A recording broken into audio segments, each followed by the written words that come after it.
Okay. Hello, I think we're live. Hello, everyone, and welcome to the fourth BSME Lockdown Lunch. Today, we are speaking to three of the country's top food editors of the top food media brands and how they are feeding the passions of their readers during this unprecedented time. So my name is Rowe. I am BSME Vice Chair and editor of Olive Magazine, a food magazine. And I'm joined by, we've got Karen Barnes, editor of Delicious Magazine. Hello, Karen. Hello. Feel like I'm in a game show. Hello. We've got Christine Hayes, Group Editor-in-Chief of BBC Good Food and Olive Magazine, and my boss. Hello. Hello. We've got Gabby Hada, fellow BSME Vice Chair and Editor-in-Chief of Good Housekeeping and Group Editorial Director of Hearst Lifestyle and Homes. Hello. Hi. So a real quick bit of housekeeping for everybody that's tuning in. Those of you who are tuning in and not speakers, don't worry, you are all automatically on mute and you're not on video. So if you're wearing pajamas, that's fine. We won't judge you. I'm going to lead the questions for the first sort of 20 to 30 minutes, but we're really, really keen to hear your questions too. So there's a Q&A function for those of you that have, might have used Zoom before. You can just click there and ask us questions. I will be keeping an eye on that throughout. So if there's anything relevant, I'll throw that in to the panel. Otherwise, we'll wait to the end to ask those questions. And also we have the comment section. So feel free to say hello and say who you are and any thoughts you might have. Okay, brilliant. I think we should get started then. So for anyone that's just joined, can I get each of the panelists to introduce yourselves again, if that's okay, and tell us a bit about yourself and your brand. And I also want to say congratulations, by the way, because Delicious and Good Food were shortlisted for the Guild of Food Writers Food Magazine of the Year yesterday. So well done. Congratulations. Thank you. Should we start with Karen? Do you want to go first? Yeah, I'm Karen Barnes and I'm editor of Delicious Magazine. I've been in this role for 10 years and before that I was at Good Housekeeping for 13 years, running the Good Housekeeping Institute, which was a great lead-in to what I do now. And I have a team, quite a relatively small team, and of course we're all working from home now and dealing with those challenges. Fantastic. Okay, then should we go with Christine? Hello, I'm Christine Hayes. I'm Group Editor-in-Chief of BBC Good Food and Olive. And I've been in my current role for just nearly 5 years. Before that, I was the launch editor of Olive, which we launched when it was part of the BBC in 2003. I've got quite a big team, so all the content team on Good Food and Olive. And we're all scattered across the UK, working from our homes, living rooms, kitchens and gardens, videoing, doing live Q&As, getting out magazines, creating digital content, the lot. Okay, and then Gabby? Yeah, I'm Gabby Hada. I'm the editor-in-chief of Good Housekeeping. Been at Good Housekeeping probably about 3 years now, and I've been at Hurst for about 7 years, and I also look after Red and Prima magazines as well. So we have an integrated team and the cookery team who are producing content right across, and they are very busily working in their own kitchens, obviously dispersed like everybody else at the moment, but still developing, doing lots of social, which is very important, and answering readers' queries through Instagram and so on. So people are certainly keeping very busy, and thank goodness the technology helps us all now. We are able to put great magazines together, aren't we? You know, using the technology we've all got at our fingertips. That said, I can't wait to get back to the office because particularly on hot days like today, I'm missing the shiny office and the lovely air conditioning.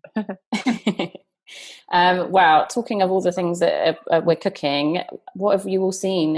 Your readers been cooking. What's the top thing? Should we start with you, Christine? Banana loaf, brownies, scones, cookies, cheesecakes, mojitos, New York sours. People are really messing around with coffee, probably because they can't go to their local coffee place and get a flat white. So that Dalgona coffee recipe you've seen everywhere. We're noticing people loving making that.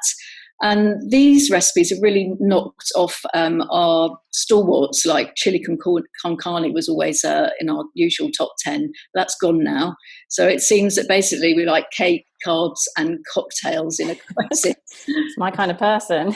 How about you, Cara?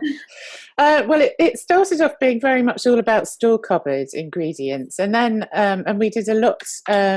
We immediately started to give people tips and advice on what they could swap in and swap out, because people were having such trouble initially, weren't they, getting certain ingredients. And it really brings to the fore how important it is to kind of build up that confidence for people to know that actually a recipe will still work, and learn what you can change and what you can't change. And particularly in savoury recipes, really, it's so, most things you can really experiment, whereas baking is much more difficult, isn't it?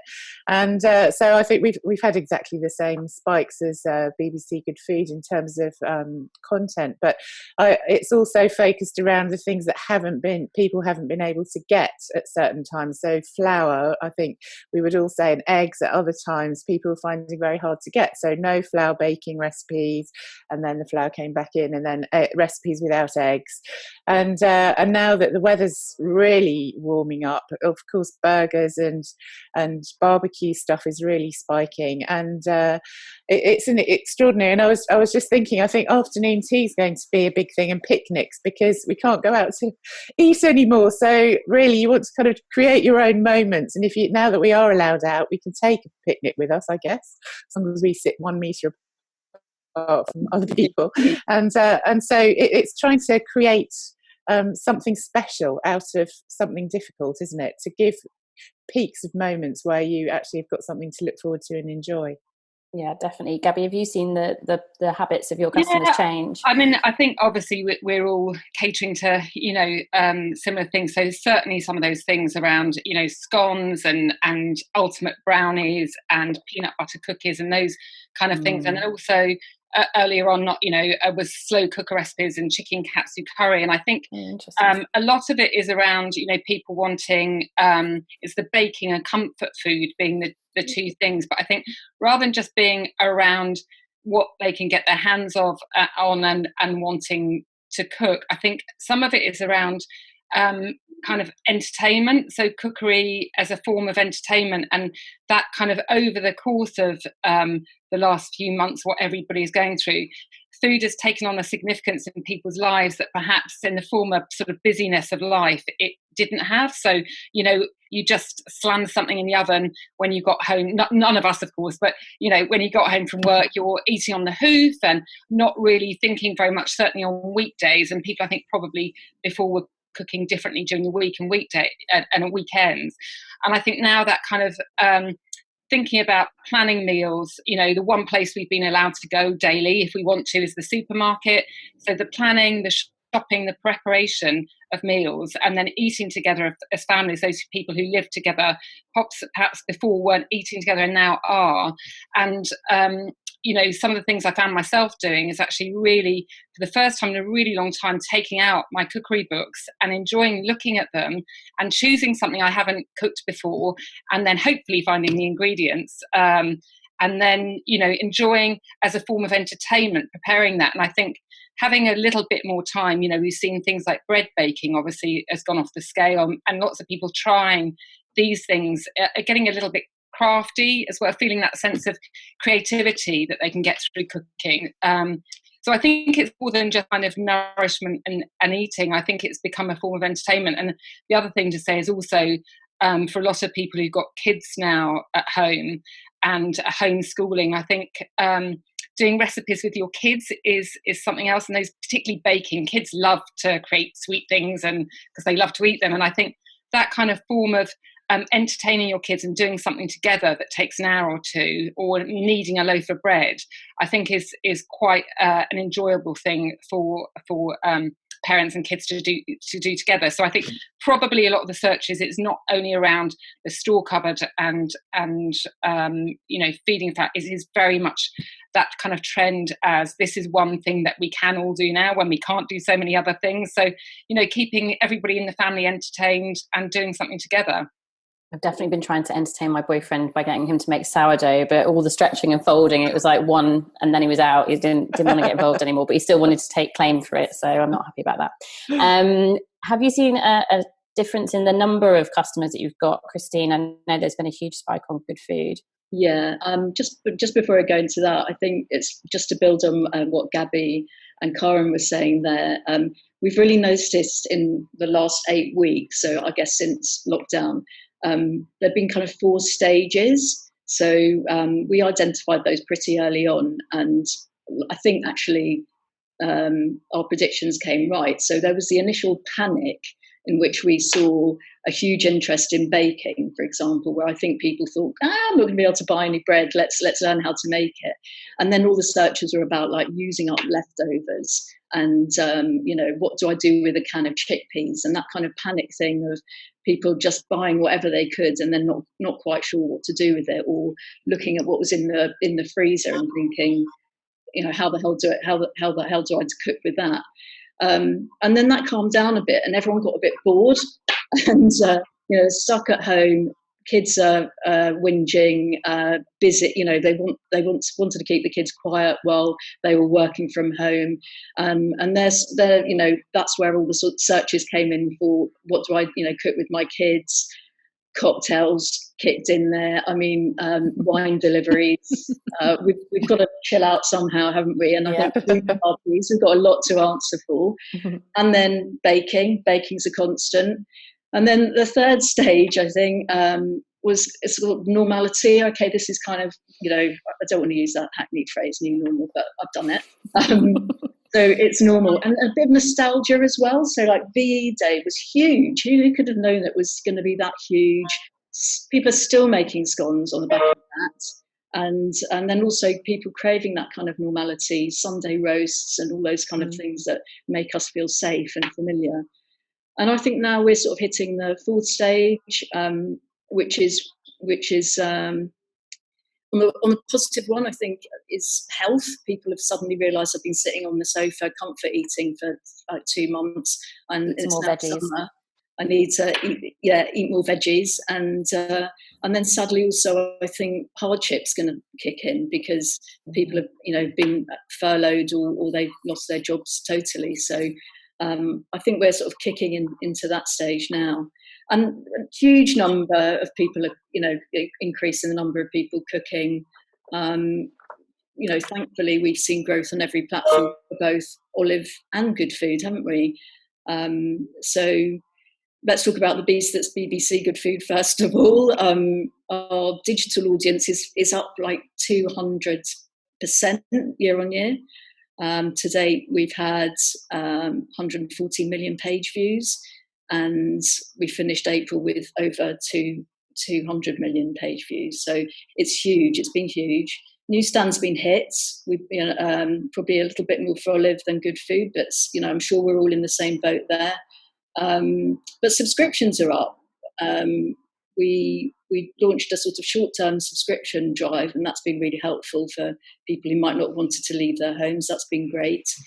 And we're noticing a huge amount more like questions coming through online, as I'm sure all of you are, which is keeping the team busy, sort of answering all questions, particularly about things they've never made before, like sourdough. Fantastic. Where have you seen the biggest spikes in kind of engagement on your platforms, Karen? Social media is up an extraordinary amount, but as Christine said, our figures can't quite match Good Foods, but we I don't think any of ours can.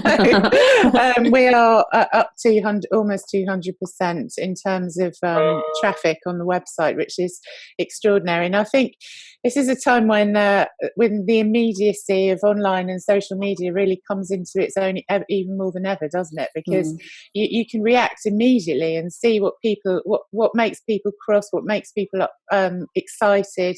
And we've really noticed that as well as the everyday food, people are also wanting a real challenge. Quite a lot of people are thinking, and I think really the country's dividing into two. You've got some people are homeschooling and working at home as well. Lots of people crowded into the space, and it becomes really challenging in terms of juggling the day and time and keeping everybody happy. And then there are other people who are working in a much more quiet environment and maybe have a bit more time on their hands, and they want to take on a cooking challenge. So we've had people saying, we really want to try some complicated pudding and cake recipes. and things like that, which surprised me initially. But I think the joy of it is that you can react to that instantaneously on your social platforms, and you can put collections together that people are looking for, so they can find their recipes really easily. And we found quite a lot of people are making sort of quite exotic, more complicated layer cakes and things like that, as well as the really easy, quick gives like cheese scones, which have just had the most extraordinary uplift. It's been incredible. But I think also, this is a really dangerous time to do the webinar. I'm so hungry hearing about you all talk about me. Apologies if you can hear my belly growling. I'm sorry, Karen, what were you saying? Well, I was also thinking that the rise of the video, which we're going to be doing more of, and I know Good Food and Olive have been doing quite a bit, the IGTV, seeing all the chefs who are trying to keep their presence going, but also trying to give really useful information for people at home. And so many people are becoming online cooks, and some more successfully than others. But it's interesting to see how some people are really growing their presence, and some people are so engaging and good. I'm thinking of Tom Kitchen. I was really enjoying seeing him cook with his kids, and all 4 kids. The eldest thinking, "Oh, Dad, do I have to?" and the other ones kind of, "Yeah, Dad, yeah," sort of all excited.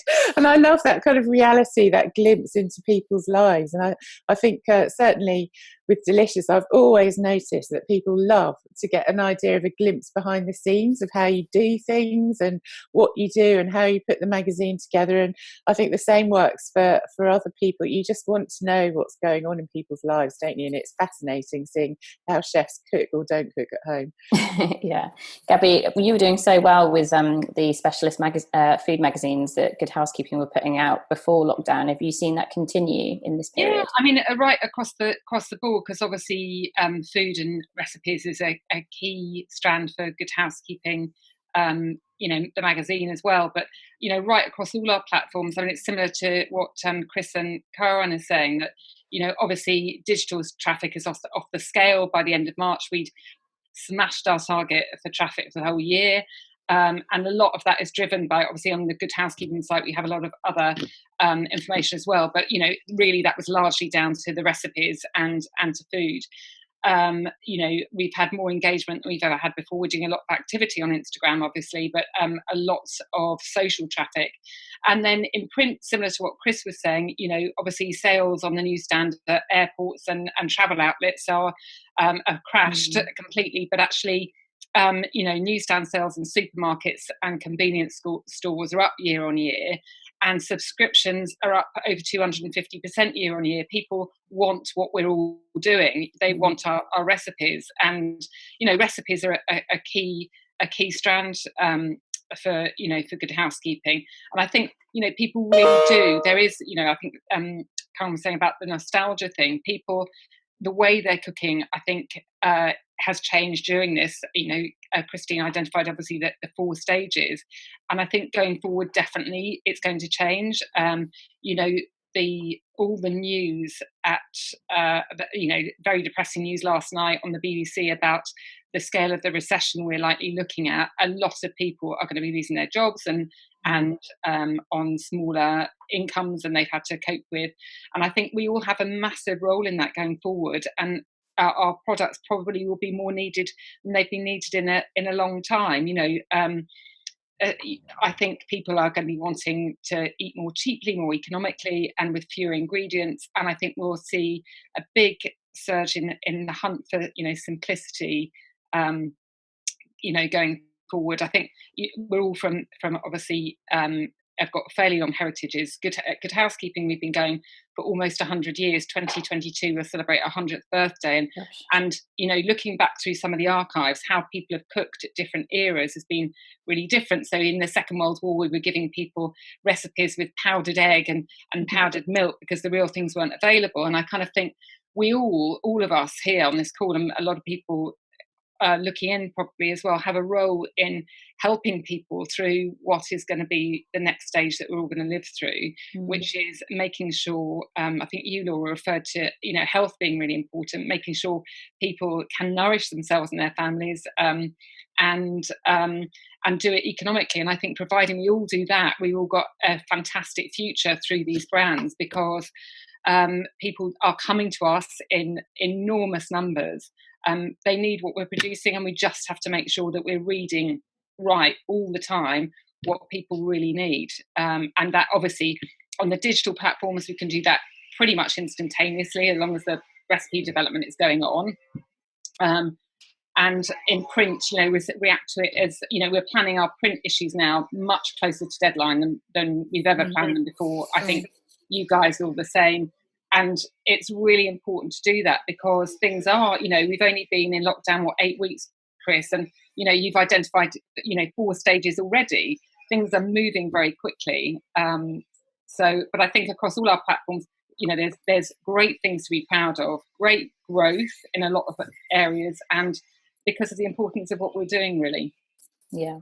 Mainly the growth is my roots, I should say. Well, same. I think we're all in that boat. I was going to talk about challenges, which might be, hair care, but also working from home and producing a food brand is hard, right? We're all used to shiny studios with lots of lovely props and photographers and prop stylists and food stylists. How have you all been adapting to that? Should we start with Christine? It's actually been great. I think our hubbing structure has really encouraged communication between the design, the subs and the content teams across the brand anyway. And I know, Laura, I think you'll agree, as a food group, we're really supporting each other more than ever. Definitely. So we're doing everything at home. We've kept the testing up to standard by just having to adapt to whatever the cookery team had at home. So, they are using Trello and so on to monitor everything that they've got, and everyone's got visibility over what ingredients people could have. I mean, we're through that now. I think most people can get everything, although flour is still a problem for some people. And we put a commission or a ticket system in place so that everyone could pick up.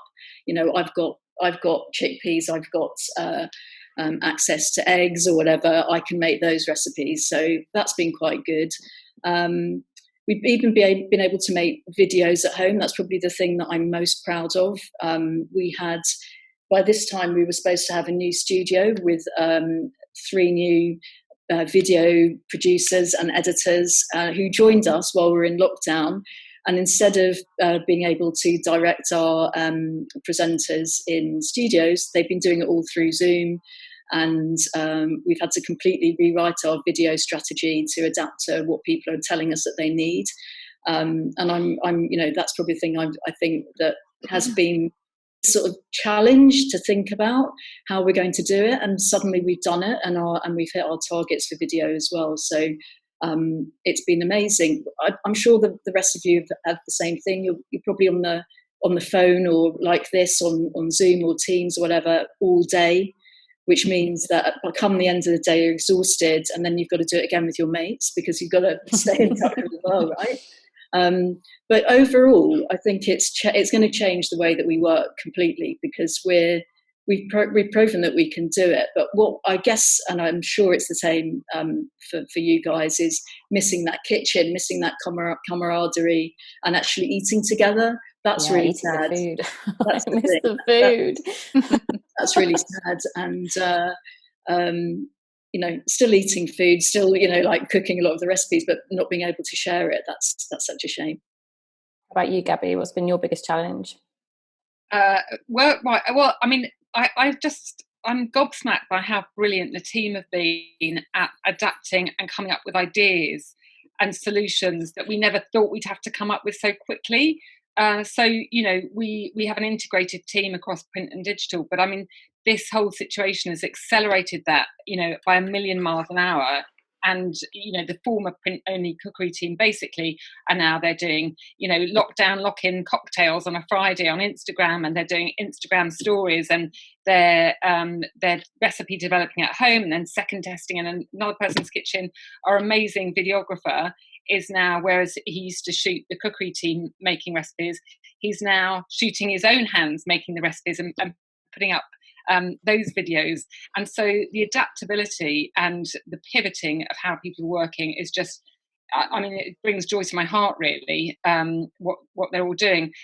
So that's been a challenge. I just have to say, well, I've got to mention this before, one of the positives really has been the amount of reader and audience feedback that we've been receiving, which has gone off the scale. I mean, honestly, the two-way dialogue, maybe because people have got more time on their hands, emails and comments on Instagram have been incredible. And I don't know whether someone is feeding the Good Housekeeping audience happy pills or kindness pills, but actually it's really positive. Yeah, and whereas we've seen that. Previously, I think, generally, if people bothered to email you, it was about a grumble or a little moan or whatever.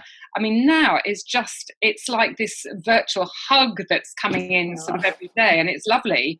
Obviously, sometimes coming in with queries and things that they'd like to see more of in terms of recipes and so on. But it is this sort of outpouring of kindness, really, which is lovely. Never seen anything like that. I don't know whether you guys are the same. But definitely feels like a big community, doesn't it? And more so than ever before, we're all helping each other and lifting each other up. I've really loved that too. How about you, Karen? What's been, let's do a positive and a rose and a thorn. Tell me your challenge and your positive. Well, I'd say the positive first, and that is that like the others, I was almost overwhelmed actually by the speed at which the team responded with squillions of ideas, and I think that first 3 weeks where we were all constantly reassessing and redoing content, and you get something written and immediately for print anyway it would seem out of date within a week, and so we were just juggling our content right up until the time that the issue that's on sale at the moment went to press, but just seeing the creativity that came out and how people were adapting to the challenges of not being able to do any shoots, the fact that we don't have a test kitchen going. It was also difficult, but also actually in many ways exciting. It's kind of had a lot of energy to it, which I found really invigorating. But it was also challenging coupling it with the constant Zoom calls and the meetings, because the reality, and this is my the other side of my story. I'm going to be frank now.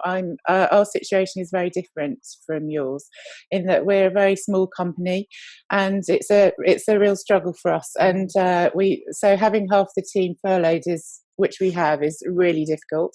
So my team is now really tiny, and we've got the online team as was. We're very much working across platform now, but the magazine team as was is much smaller and we only have one person working in food.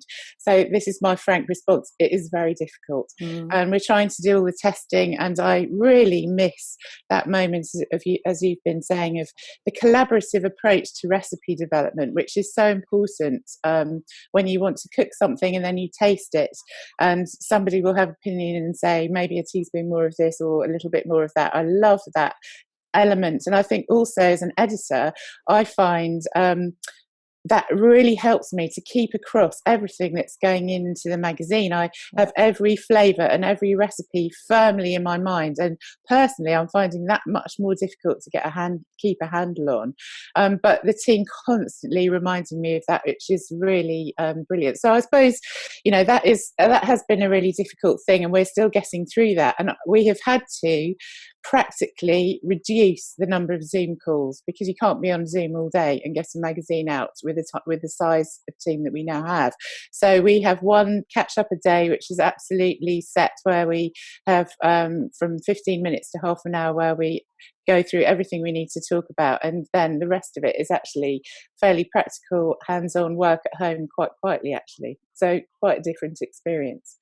Good. I'm actually going to touch on one of the attendee questions here, which is an interesting point, because we are seeing these spikes in our traffic, but they've asked, they're anonymous, but they've said, and I'm interested in this too, are you able to commercialize the increase in traffic and engagement that you're seeing on your digital platforms? Who should I put that out to first? Let's go, Christine, with I'm presuming the biggest digital traffic at the moment. I think the fair answer to that is we've probably been less affected by the downturn in advertising than smaller brands. But yeah, you would hope that this massive spike in traffic would translate into dollars, but it hasn't. it hasn't. We are hopeful. I mean, our big push, as you'll know as well, Laura, and media, is just to to try and get people to register with us now as much as possible. So not to be anonymous users of the website, but to really engage with our brands, and that's where our big focus is on at the moment. Karen, how about you? How are you kind of deepening in that engagement and kind of retaining these new customers that you're getting? I guess the same in that we're trying to get sign-ups and really work on that newsletter content and encourage people to become loyal to the brand, rather than just, that so much traffic is driven by Google search. And I've got a real goal for people to see us as a destination and a brand that they really identify with. And I think one of the things that Delicious has always been known for is its personality and I try to make it empowering and warm all at the same time, but never smug. And that personality is something that everybody on the brand has worked so hard to get right, and trying to get it right across every platform is really important. And I like to think that encourages loyalty to the brand. So that's the aim. But in terms of advertising in the pennies, yes, I mean the traffic has been enormous in its increase, but we're waiting to see that follow through in terms of advertising spend online, but it's starting to grow, and I think that will come next. I'm sure that for companies doing advertising, they're in the same boat as all of us, that they're trying to cope with how everything's changing. All the big food brands and travel brands that advertise with us, they need to see what the future holds and be a bit more certain before they can commit spend. So I think that's going to be another whole cycle that we come to as people decide what their budgets are and how they're going to spend them. How about you, Gabby? What's Hurst's approach? Well, I mean, the approach, obviously, I think all of us are sitting on amazing mines of data, and the amount of data that we can all gather that is unbelievably useful to the food brands at the moment. I'd love to say that, millions was pouring through the door that wasn't before, but I think none of you on this call would believe me if I said that. But I think it's certainly the level of the depth of knowledge that all of us will have about our audiences and what they're eating at the moment and what they're buying is unbelievably rich for having discussions with partner companies and so on, that we work with a lot. And certainly in terms of the supermarket retailers, not everybody is having a bad time at the moment. Supermarkets, are making hay, aren't they? I mean, yeah, it's the one thing that is a highlight quite often of people's day is going to the supermarket shopping. And so, those thriving businesses, I think, will want to connect with all our audiences. So I think there are some commercial opportunities that will come out in answer to the question. I think there are definitely some commercial positives that will come out of this in some areas. I think, obviously particularly the supermarkets, but also, the smart people, companies always win in any difficult situation. There are winners and losers, and organisations that pivot quickly, and those ingredients companies and producers that can adapt quickly will definitely win, and they will want to partner with all of us to get their products, their services in front of our consumers. So it's certainly not all doom and gloom at all. I think there's definitely some opportunities out there. I think also that consumers will look back at this time and remember how they were treated by brands. Yeah. That's why we've really we launched our Stay Home Get Cooking campaign, where it's really an umbrella term for all of the content that we're producing at the moment, and really, really listening to what people are asking for, and giving them access to our team. I think that's been particularly important. So every day we go live on Instagram, Facebook and YouTube now, and we ask, that's people's opportunity to ask us anything. And we've really noticed obviously the difference between 6 weeks ago when people were saying, you keep talking about like baking bread, but I can't get any flour, and now they're asking far more normal questions, like you were saying, Karen, about burgers and the sun's out, what are we going to cook? But that kind of instant access to our team, I think people will remember.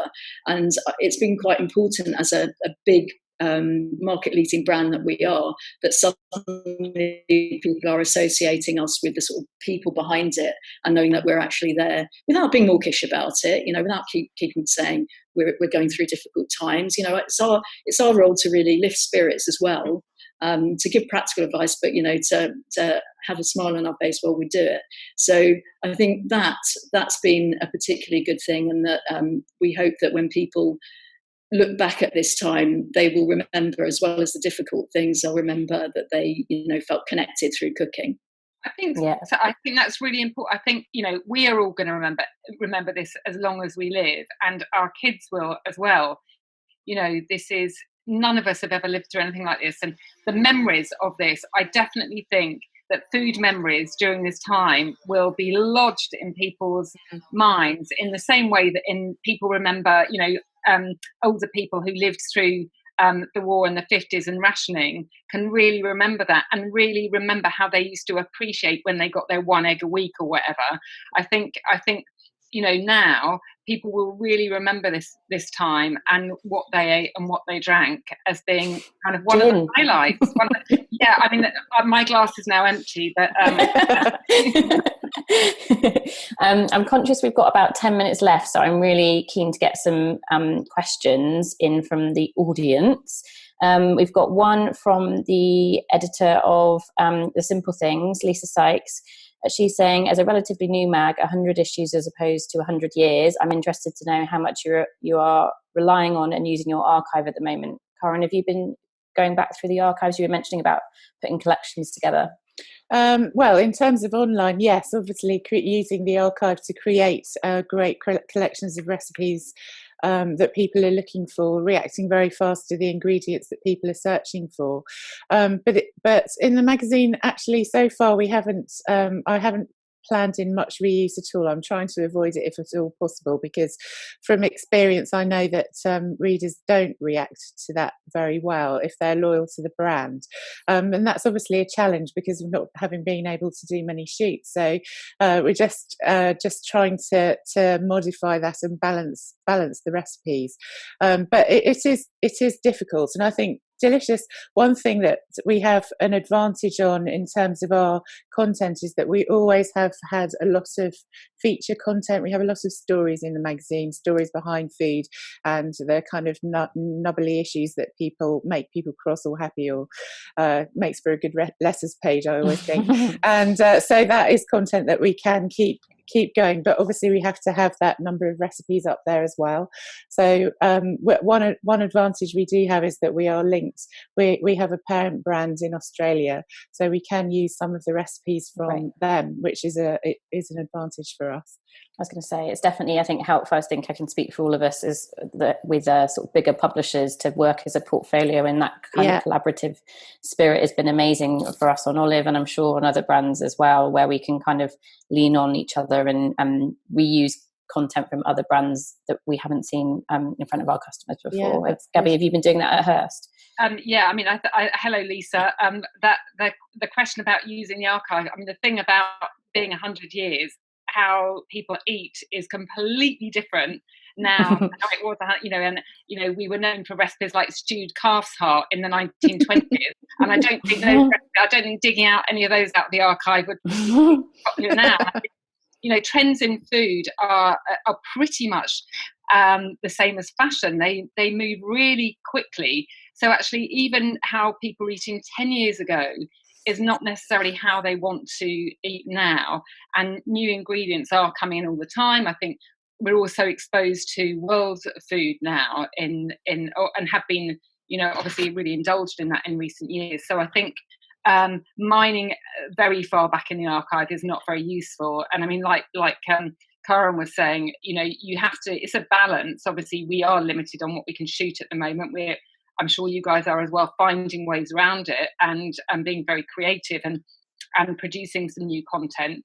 But it's a balance between not wanting to give people recipes that they've already seen, because they'll tell you when they don't like it if it's too much before, very occasionally. But I think we are using book extracts here and there, which we all do, and working with the publishers and chefs that we know our readers really like their recipes, and then being creative with what we're shooting and how we're developing now. But mining a 100-year-old archive might sound like a great solution, but really it's not. We've got another question here from Sophie Ray. So she said, Gabby, you mentioned the success of supermarkets at the moment. She said, what do you think will happen throughout the landscape of British independent artisan food businesses? And I know you touched upon kind of brand behaviour, Christine, as well.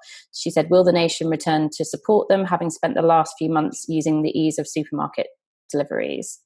We're certainly seeing on Olive lots of people using like veg boxes, meat boxes, local wine deliveries and things. Christine, what do you think about that? I hope so. I really hope so. But I think also bearing in mind what we're talking about, being realistic and people losing their jobs, that's going to affect it as well. So I see it as our role is obviously to fly that flag and to support not just small artisan producers, but also the people that we've always supported, especially on Olive and Good Food, the chefs that are so important to us. One thing we've done on Good Food is bearing in mind that chefs are not as busy, or the ones that aren't working for charities, so they're not as busy and they still have livelihoods to think of. We've commissioned UK-based chefs to write some travel features for us, focusing on like the food culture rather than the places in their hometowns, and being able to pay them for it, because we want to show our support for them at this time, and we have balanced that with some reuse. But I think at Good Food we're quite clever at that. We made a whole brand, Easy Cook, out of reused material from Good Food. So we know how to do that. We know how to sweat our archive quite cleverly.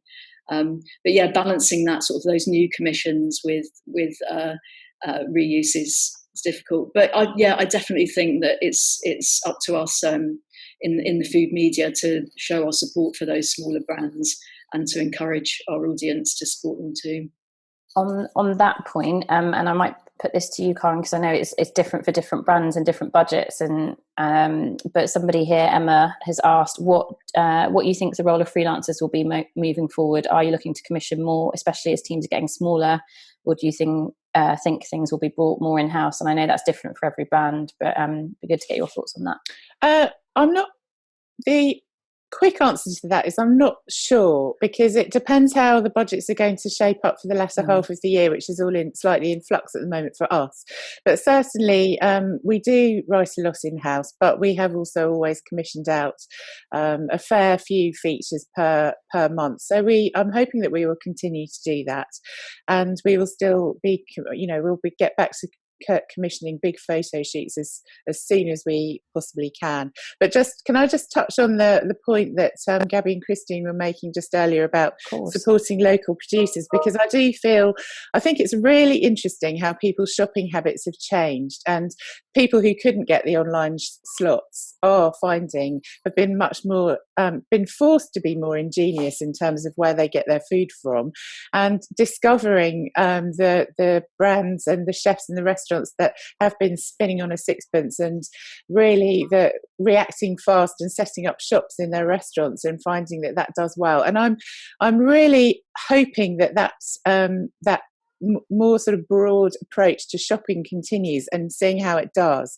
And I just think it's going to be fascinating to see how we change in our shopping habits, and whether that does continue, and whether the community spirit that we've seen continues. I really, really hope it does. That's that bringing together of people in terms of shopping and cooking and sharing. It's just so important. Yeah, definitely. This is, again, maybe slightly related. Somebody's asked, do you notice a difference from your audiences in different areas of the country? She says, I worry that we have a very London-centric view of lockdown cooking. I think that can apply to all media sometimes, that sometimes some brands rely on London-centric views. But has anyone got any thoughts on that? Gabby, maybe? I don't think we're certainly hearing from audiences all around the country. So, and I think, the food supply chain is pretty similar through, again, back to the main supermarkets. I totally concur with what Christine and Karen were saying about artisan producers. I think there will be support as long as what they're doing is inventive and quality. People will definitely support. People doing a good job always win. So I think that will happen. But I think there's the food supply chains through the supermarkets are pretty similar all around the country, and certainly when we're hearing from people in this outpouring of emails and Instagram comments is not London centric really. So I think actually with food is probably one of the most egalitarian verticals that we cover in Good Housekeeping, because it's of interest to whether you're a man or a woman, whether you're 20 or 90. It is something that unifies the whole audience in being in an area of interest. And again, I think it's very unifying across the country. I think regardless of where you live, we are all under the same pressures when it's come to ingredients that have been hard to get hold of, and going forward we're all going to face similar pressures economically. So I think I don't feel that, certainly in terms of what we're doing, that we're London centric in what we're producing at all. I think to your point earlier that we all have all this data across all of our platforms, whether it be our podcasts, our websites, our magazines, and we're also in touch with all of the producers as well. We're speaking to supermarkets, aren't we? We're speaking to local producers. So we do get quite a broad picture across the UK and the world as well of how people are eating and cooking and shopping. So yeah, I would agree with you there. I'm very conscious that it's 1:46, so we've overrun by a minute. I'm going to ignore Keith Kendrick, who is magazine editor of Good Foods, question saying what has Karen got planned for her July and August covers, and cheeky. And I'm going to ask a fine, if we can have like a one-line answer to this. Do you have I'm going to ask you another. What should we all be cooking, eating / drinking from your brand this week? If I can have a quick answer for those. We start with Karen, because you're at the top of my screen. Well, the Spanish apricots have just come into the shops, and I managed to get some at the weekend. So we've got a fantastic apricot and buttermilk cake, which I really love. And if you can't get buttermilk, you can squeeze lemon into some milk to make it. And apart from that, halloumi burgers, I think that would be a great one to get on the barbecue, because it's going to be beautiful weather. So yes, that's it from me. Brilliant. Gabby? Well, the barbecue hub is now up on GH Online. The digital team have done a great job with that. So I think it is definitely time to fire up the barbecue this week, for sure. Get going. Enjoy. Consider me told. Christine? Do I get to? So for Olive, it's a fantastic halloumi Hasselback. Yeah. Do you want to elucidate on that? Yeah, we had it was our most successful social media post ever this week. It was Hasselback halloumi, and it's baked in a delicious tomatoey sauce. So I definitely would recommend that. I'm sure you could pop that on the barbie if you wanted to. And then for good food, Christine? And then for pudding, I would suggest our sourdough cinnamon buns, which have also broken the internet. Yes, I'm keen for that. Okay, thank you all so much for taking part today. I hope I can speak for all of you saying that we've really, really enjoyed the session. Remember, everybody who's listening today, you can join us again at noon on Wednesday, the 3rd of June, for a special panel of editors discussing the subject of spectator sport, which includes Alex Mead, who's the former BSME chair from Rugby Journal, who will be joined by Chris Jones from Today's Golfer, plus others. This will also be followed by a webinar hosted by Maria Pereri, who will be talking to the top travel editors in the UK at noon on Wednesday, the 17th of June. You can follow us on social media, BSME_Insta for Instagram, and BSME Info on Twitter, as well as LinkedIn and YouTube, where you can also watch back a recorded version of these. And everybody, I should say, if everybody's looking, all of the editors here, social media handles are on, I think, the chat function here, if anybody wants to tag and say hello or ask any more questions. We'll also be updating about the shortlist for the BSME Talent Awards on our social channels, so keep an eye out for that. And yeah, just to say that as somebody as the Vice Chair of the BSME Committee, we've really, really enjoyed going through all of the hundreds of entries for the BSME Talent Awards, which looks to the best writers, designers, sub-editors, production teams, and support staff who make Britain's magazine industry as vibrant as it is. So thank you for that, and congratulations to all of you who were shortlisted. More stuff to announce, sorry. We're announcing the winners at the end of June, plus other forthcoming online events, webinars and panel discussions. And as ever, the BSME is here to support you or the print and digital publishing industry. And I think, as Karen was saying earlier, now more than ever is a really good time for us all to come together and share learning and help lift each other up. So I'm definitely down for that. We hope you enjoyed our lockdown lunch today. We look forward to seeing you again soon. And a massive, massive thank you to Karen Barnes, editor of Delicious magazine. Goodbye. Thank you. Bye. Christine Hayes, group editor-in-chief of BBC Good Food and Olive, and Gabby Hada, BSME Vice Chair and Editor-in-Chief of Good Housekeeping and Group Editorial Director of Hearst Lifestyle and Homes. So thank you also to the BSME team behind the scenes and screens, including our fab interns from Roehampton University, Alexandra and Jasmina. Thank you guys. I didn't know you were helping, so thank you very much. And goodbye from me. I'm sorry for all of that monologue. Bye from me, Laura Rowe, BSME Vice Chair and Editor of Olive Magazine. Thank you, everybody. Bye. Bye.